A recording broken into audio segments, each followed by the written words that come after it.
আসসালামু আলাইকুম। আলী ফেসবুক থেকে চলে আসলাম নতুন আরেকটি ভিডিও নিয়ে। আপনারা জানেন যে আমরা আপনাদেরকে যে ইন্ডিয়ান হাইব্রিড সরগম সুদান গাছের বীজটা আমরা আপনাদেরকে দিচ্ছি, এবং আপনারা অনেকেই প্রশ্ন করেন যে ভাই এই বীজটা পালানোর পরে চারা জাগাবে কিনা, চারা হবে কিনা। আমার এখানে যেগুলো দেখতে পাচ্ছেন এগুলো হচ্ছে যে হাইব্রিড সরগম সুদান গাছের কিন্তু গাছ দেখতে পাচ্ছেন। এটা কাটার পরে আবার হয়েছে, আমরা কিন্তু এটা কাটছি, কাটার পরে দেখেন আবার হয়েছে, কাটার পরে এটা 3 থেকে 4 দিনের মধ্যে এতটুকু হয়েছে।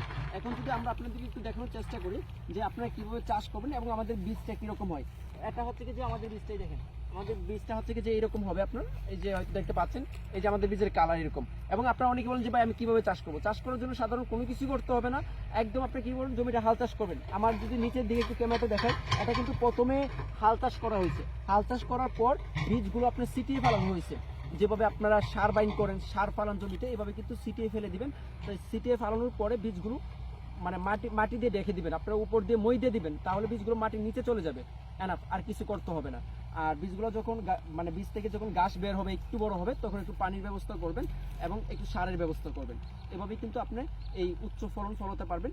এই বীজ থেকে আপনারা আপনার খামারের জন্য, গরুর জন্য, ছাগলের জন্য এই গাছটা আপনারা খাওয়াতে পারবেন। যারা আপনারা নিতে চাচ্ছেন আমাদের স্ক্রিনে দেওয়া নাম্বারে কল করুন অথবা আমাদের পেজে নক করেন।